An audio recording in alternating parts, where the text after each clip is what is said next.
bahwa surga menerima saudara dan saya.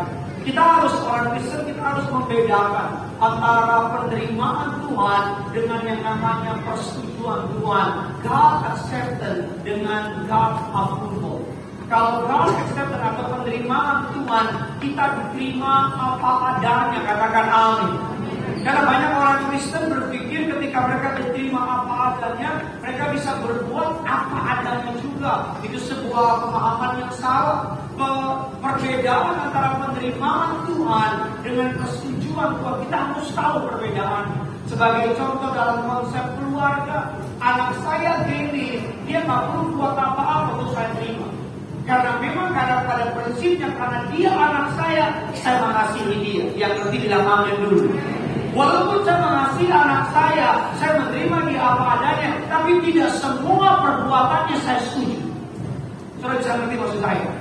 Kalau saudara punya anak seperti abang saya yang nomor 3, dia 20 tahun narkoba, mama saya mengasihi dia, mama saya mencintai dia, tetapi tidak semua perbuatan abang saya, mama saya setuju. Dalam konsep politik, kita memilih presiden, kita menerima presiden, tetapi tidak semua keputusan presiden kita setuju. Betul apa tidak? Dalam konsep olahraga, ada seorang pelatih menyukai seorang pemain sepak bola apapun itu, dia menyukai pemain tersebut, tetapi belum tentu dia menyetujui semua tindakan. Kita memang diterima oleh Allah apa adanya, katakan amin. Memang kita tidak perlu berbuat apa-apa untuk menjadi orang-orang yang dikasihi, katakan amin dulu. Tapi bedakan antara God acceptance dengan God's approval. Ini ibadah apa? Ibadah makan. Menurut itu saudara apa saja? Bedakan antara penerimaan dengan persetujuan dari Tuhan. Tuhan memang menerima kita apa adanya, tapi Tuhan tidak pernah mau kita jadi apa. Tuhan mau kita jadi luar biasa. Amin saudara.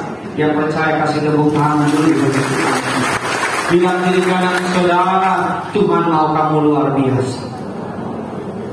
Yang kedua, apa saja the gift of Christmas yang Tuhan Yesus berikan bagi saudara dan saya. Injil Lukas 2:25 dan ke-30.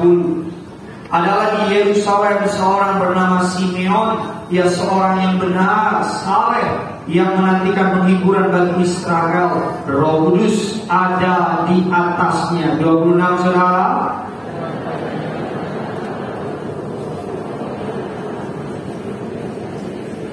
Yaitu dia yang diurapi Tuhan. 27 dia datang ke bait Allah oleh siapa?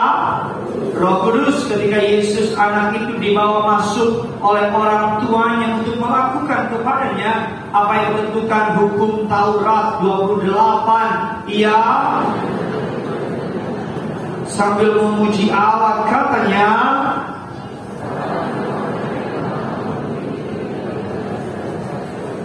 ayat 30, kasih keras suaramu sebab mataku telah melihat keselamatan yang dari padamu. Alkitab katakan ada seorang nabi kecil namanya Simeon. Dia dijanjikan oleh Allah. Allah memberikan sebuah janji. Allah menyampaikan sebuah nubuatan bahwa dia tidak akan mati sebelum dia melihat Mesias dilahirkan. Celakanya Allah tak pernah bilang kapan waktunya, kapan tanggalnya. Allah cuma bilang pokoknya sebelum mati kamu akan lihat. Alkitab katakan Simeon dengan taat dan setia setiap hari datang ke bait Allah menanti penggenapan janji Tuhan. Setiap saudara dan saya pasti menantikan sesuatu di Natal ini. Setiap saudara dan saya pasti berharap sesuatu.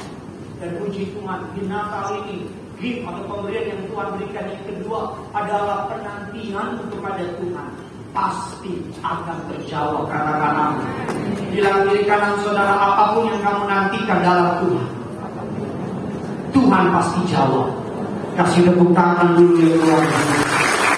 Beberapa tahun yang lalu ketika saya belum jadi pendeta, ada seorang suami istri datang ke kolam baptisan dengan air mata dengan hancur hati. Kenapa air mata hancur hati? Karena dokter vonis kandungannya nggak bisa punya anak. Bukan hanya dia nggak bisa punya anak, tapi suaminya nggak bisa punya anak. Sperma suaminya terlalu lemah, kandungan istrinya nggak bisa punya anak. Mereka datang ke malam baptisan dengan hati sedih, dengan hati yang namanya hancur dan sebagainya. Dibaptis oleh dia gembala sidang kita. Dan beberapa waktu berlalu saya lupa, semua orang di malam baptisan lupa, tapi Tuhan tidak pernah lupa sama orang ini. Amin. Orang boleh lupa, tapi Tuhan tidak pernah lupa. Singkat cerita, beberapa tahun kemudian saya jadi pencinta dan saya pas di samping Pak Maria. Ketika dia lagi antri, dia bilang sama saya, Pak Pendeta ingin saya. Saya lihat utangnya. Kan banyak cuma karena mencoba itu. Pak Pendeta ingat saya mau bilang ingat, nanti bilang mana? Berarti kita semua kan. Dia bilang, enggak ingat, coba ingat lagi. Masalah gimana? Ya ingat. Saya dulu yang datang sama Pak Pendeta. Saya dulu yang Pak Pendeta doain sebelum dibilang sama Pak Maria. Dulu saya gak bisa punya anak. Sekarang dia bawa 3 orang anak. Tuhan tahu perkataan saya berdoa begitu. Tapi kebenaran firman Tuhan ini kenyataannya. Apapun yang saudara doakan, jangan pernah gagalkan dengan keraguanmu. Jangan pernah gagalkan dengan ketakutanmu. Kalau saudara pernah dengar khotbah Ibu Gembala Sidang, Ibu Gembala Sidang tinggal di sebuah daerah yang di sekitar mereka banyak orang Belanda. Dari usia 1 sampai 4 tahun, Ibu Gembala Sidang kalau malam Natal Ibu Darmiati suka dibawa, dipinjam sama tetangganya orang Belanda di hari Natal. Duduk di pangkuan orang Belanda. Sampai papanya lihat Ibu Gembala bilang, aduh, jadi Kristen anak saya. Dan tahun berganti tahun, Ibu Gembala nggak ingat, papanya nggak ingat. Tetapi orang Belanda itu ketika memangku Ibu Gembala Sidang berdoa. Ibu Gembala Sidang menjadi orang percaya. Hari itu nggak kelihatan buah doa. Setahun nggak kelihatan, 2 tahun nggak kelihatan, berpuluh-puluh tahun kemudian, tanpa kita semua tahu, Allah bekerja di belakang layar. Amin. Ini Natal, jangan lupa sama. Bilang diri kanan, ini Natal, bos. Bilang kami baru mau bukan pemahaman, bos. Amin. Masih kenyang ya, dengan daging babi dari mana? Saya akan daging babi ya, karena kipas-kipas ya. Saya mau bilang sama saudara, beberapa puluh tahun kemudian, Ibu Gembala Sidang dijamah oleh Tuhan. Bukan sekedar jadi orang Kristen, tapi jadi gembala sidang gereja yang luar biasa. Yuk, langsung kita kembali tarik 1000 terlebih dulu. Apapun yang saudara